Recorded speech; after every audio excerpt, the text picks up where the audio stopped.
آپ کے علم کے اندر ہے، سارے پڑھے لکھے لوگوں کا مجمع ہے،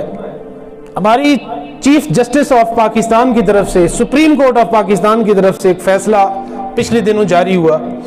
اس میں ایک کیس کی سماعت کی گئی اور اس کیس کے اندر ایک قادیانی کے خلاف ہائی کورٹ کی طرف سے عائد کردہ جو جرم تھا، اس کے جرم کو بعض اس کے جو دفعات تھے ان کو حذف کرنے کی درخواست کی گئی تھی۔ اس ضمن کے اندر چیف جسٹس نے یہ بھی لکھا کہ قرآنی اصول اور آئین پاکستان کے مطابق ہر شہری کو مذہبی آزادی حاصل ہے اور کسی کی بھی آزادی کو سلب نہیں کیا جا سکتا، اور اس کے ساتھ ساتھ انہوں نے اس فیصلے کی تفصیل کے اندر یہ بھی لکھا، لہٰذا ہمارے ملک پاکستان کے اندر ہر مذہب کے لوگوں کو یہ آزادی ہے کہ وہ ان کا پرچار کریں، وہ اپنے مذہب کی تشہیر کے لیے جو بھی انتظام ان کو ممکنہ طور پہ دستیاب ہے ان کا استعمال کریں، جبکہ ہمارے آئین پاکستان 1973 کے اندر واضح طور پہ یہ لکھا ہوا ہے کہ قادیانی لوگ اپنے آپ کو وہ اپنی مساجد نہیں بنا سکتے، وہ اپنی اذانیں نہیں دے سکتے۔ اللہ تعالیٰ نے اس لیے کہ نبی صلی اللہ علیہ وسلم کے جو اولاد تھی، بیٹے تھے، ان کو بچپن کے اندر اپنے پاس بلا لیا، اس لیے کہ کہیں یہ بڑے ہوں گے، جوان ہوں گے، کوئی بندہ اٹھ کے یہ نہ کہہ دے کہ نبی کا بیٹا ہے تو یہ بھی نبی ہوگا۔ فرمایا کہ نبوت کا دروازہ میں نے اپنے رسول پہ آ کے بند کر دیا ہے، ختم کر دیا ہے، اس لیے میرے رسول کے بعد کوئی نبی قیامت تک نہیں آ سکتا۔ اس لیے آقا کریم صلی اللہ علیہ وسلم کے غلاموں، ہر وہ شخص جو رسول اللہ صلی اللہ علیہ وسلم کے بعد کسی کو نبی مانے یا کسی نبی کی آمد کو ممکن سمجھے، فرمایا وہ بھی کافر ہے۔ یہ حدیث مبارکہ فقہا کی عبارتیں اور آئین پاکستان کی عبارت آپ کو سنا رہا ہوں، اور فرمایا ایسے شخص کے کافر ہونے میں شک کرنے والا بھی دائرہ اسلام سے خارج ہے۔ امتناع قادیانیت آرڈیننس، اس کے مطابق قادیانی یہ آئین پاکستان کی عبارت ہے، اور اس کی ایک شک آپ کو سنا رہا ہوں۔ اس شک کے مطابق قادیانی نہ تو اپنے آپ کو مسلمان کہلوا سکتے ہیں، نہ اپنے مذہب کی دعوت دے سکتے ہیں، اور نہ ہی اپنے مذہب کے لیے اسلامی شعائر اور اصلاحات کو استعمال کر سکتے ہیں۔ اسی طرح سے ہندوؤں، سکھوں اور دیگر مذاہب کے لوگ اپنے مذہب کے لیے الگ شاعر، نام، القابات بنانا چاہیں تو وہ کر سکتے ہیں، لیکن قادیانی اپنے شاعر کو استعمال نہیں کر سکتے۔ یہاں پہ بڑی ایک سمجھنے والی بات ہے، اور وہ بات یہ ہے کہ آپ سوچ رہے ہوں گے جی کہ قادیانیوں سے بڑے بڑے جو مذہب ہیں، سکھ بڑا مذہب ہے، یہودی کوئی چھوٹا مذہب ہے، اس وقت پوری دنیا کے اوپر چھایا ہوا ہے، عیسائی کوئی چھوٹا مذہب ہے، لیکن آپ کے اس ملک پاکستان کے اندر آئین پاکستان کی روح سے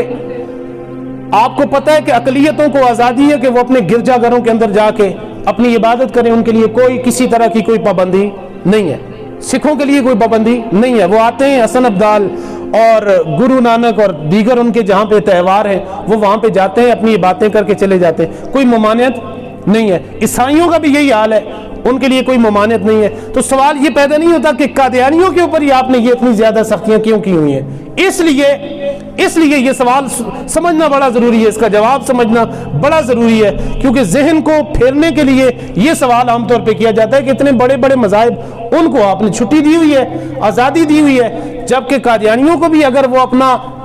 یعنی کہ اپنی عبادت کرنا چاہیں، اپنی اذانیں، اپنی مسجدیں بنانا چاہیں تو ان کو بھی اجازت دینی چاہیے، لیکن ان کو اجازت نہیں ہے۔ اس کی وجہ یہ ہے کہ ایک بندہ، ہمارے استاد صاحب فرمایا کرتے تھے، اس کا جواب وہ بڑے خوبصورت انداز کے ساتھ دیا کرتے تھے۔ آپ فرمایا کرتے تھے، یہی سوال مجھ سے ایک یہودی نے کیا کہ آپ نے پاکستان کے اندر یہودیوں کو اجازت دی ہوئی ہے، عیسائیوں کو اجازت دی ہوئی ہے، سکھوں کو اجازت دی ہوئی ہے، باقی بھی اگر کسی مذہب کا کوئی پیروکار ہے اس کو اجازت دی ہے، اور بھائی قادیانیوں کو اجازت کیوں نہیں ہے؟ تو استاد صاحب فرماتے ہیں کہ تم یہ بتاؤ کہ یہودی ہو؟ اس نے کہا میں یہودی ہوں۔ کہا نبی، کس نبی کو مانتے ہو؟ کہا موسیٰ علیہ السلام کو مانتا ہوں۔ کہا کس کتاب کو فالو کرتے ہو؟ کہا میں تورات کا ماننے والا ہوں۔ آپ نے فرمایا یہ بتا، عیسائی لوگ جو ہیں وہ موسیٰ علیہ السلام کو مانتے ہیں؟ اس نے کہا مانتے ہیں۔ فرمایا تمہاری تورات کو مانتے ہیں؟ فرمایا مانتے ہیں۔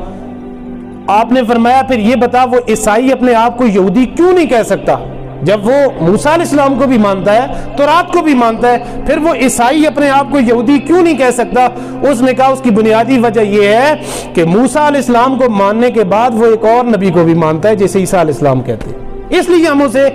عیسائی یہودی نہیں کہہ سکتے۔ کہا وہ تورات کو مانتا ہے، کہا مانتا ہے، لیکن اس تورات کو ماننے کے بعد ایک اور کتاب انجیل کو بھی مانتا ہے، اس لیے ہم اسے یہودی نہیں کہہ سکتے۔ آپ نے فرمایا، استاد صاحب کہتے ہیں میں نے کہا میں مسلمان ہوں، میں تمہارے نبی موسیٰ علیہ السلام کو بھی مانتا ہوں، تورات کو بھی مانتا ہوں، عیسیٰ علیہ السلام کو بھی مانتا ہوں، انجیل کو بھی مانتا ہوں، کیا میں یہودی یا عیسائیت کا ٹائٹل لگا سکتا ہوں؟ اس نے کہا نہیں لگا سکتے۔ کہا کیوں نہیں لگا سکتا؟ کہنے لگا اس لیے نہیں لگا سکتے کہ آپ موسیٰ علیہ السلام، عیسیٰ علیہ السلام کے بعد ایک اور نبی جناب محمد مصطفیٰ صلی اللہ علیہ وسلم کو مانتے، اس لیے آپ اپنے آپ کو یہ ٹائٹل نہیں لگا سکتے، اور آپ تورات اور انجیل کے ساتھ ساتھ ایک اور کتاب قرآن کریم کو مانتے ہیں، اس لیے آپ مسلمان ہیں لیکن عیسائی یا یہودی نہیں ہے، نہ یہ ٹائٹل لگا سکتے ہیں۔ آپ نے فرمایا بس فرق صرف اتنا سا ہے کہ ہمارے پاکستان کے اندر جو قادیانی ہے وہ بھی نبی صلی اللہ علیہ وسلم کے خاتم النبیین ہونے کے بعد وہ ایک اور نبی کو، مرزا احمد قادیانی کو وہ اپنا نبی تسلیم کرتے ہیں، اور اس کی کتاب تذکرہ کو وہ بطور وحی پیش کرتے ہیں، اور وہ اس مرزا غلام احمد قادیانی کو رسول پاک صلی اللہ علیہ وسلم کا نائب کے طور پہ وہ نبی بنا کر پیش کرتے ہیں، اس لیے ہم ان کو قبول نہیں کرتے، ہم ان کو قبول نہیں کرتے۔ اس لیے اب اگلے سوال کی طرف آئیں کہ بھئی عیسائیوں کو اجازت، یہودیوں کو اجازت، سکھوں کو اجازت۔ اس کا جواب یہ ہے کہ سکھ جب بھی عبادت کرتا ہے وہ اپنے سکھ مذہب کے مطابق عبادت کرتا ہے، وہ اپنے مذہب کی نمائندگی کرتے ہوئے کہتا ہے میں سکھ مذہب کی عبادت کر رہا ہوں۔ عیسائی اپنے آپ کو عیسائیت کا ٹائٹل لگا کے ان کی جو بھی باتیں اس کے مطابق وہ عبادت کرتا ہے۔ یہودی اپنے مذہب کو یہودی کہہ کے اس کی عبادت کرتا ہے، لیکن قادیانیوں کو اجازت مسجد بنانے کی بھی اس لیے نہیں، ان کو اپنے مذہب کی تشہیر کرنے کی بھی اجازت اس لیے نہیں کہ قادیانی جب عبادت کرے گا وہ نام اسلام کا استعمال کر کے عبادت کرے گا، یعنی وہ دھوکہ دے گا، وہ عبادت اپنی کر رہا ہے لیکن اس کو نام اسلام کا دے گا، وہ عبادت اپنی کرے گا لیکن نام اسلام کا دے گا، وہ بات کوئی اور اپنے تذکرہ کی اس غلام احمد قادیانی کی کتاب کی بات کرے گا اٹھا کے، لیکن اس کو حوالہ وہ قرآن کا پیش کرے گا، اس لیے وہ اسلام کے نام پہ دھوکہ دے گا۔ اس لیے آئین پاکستان 1973 کے مطابق نہ یہ لوگ اپنی مساجد بنا سکتے ہیں، نہ اپنے مذہب کی تشہیر کر سکتے ہیں۔ لہٰذا ہمارے چیف جسٹس آف پاکستان سے میں یہ گزارش کروں گا کہ اس طرح کے جو کریٹیکل قسم کے فیصلے ان کے اوپر ڈائریکٹ فیصلہ کرنے کے بجائے سوچ سمجھ کے علماء کرام کو، مفتیان کرام کو بٹھا کر کوئی بھی فیصلہ کیا کریں، تاکہ یہ لاکھوں کروڑوں دلوں کی کسی طرح سے بھی دل آزاری نہ ہو، اور دین اسلام جو ہمیشہ سے زندہ و تابندہ ہے یہ اسی طرح سے سرسبز و شاداب رہے۔ اللہ تعالیٰ سے دعا گو کہ اللہ تعالیٰ عمل پیرا ہونے کی توفیق عطا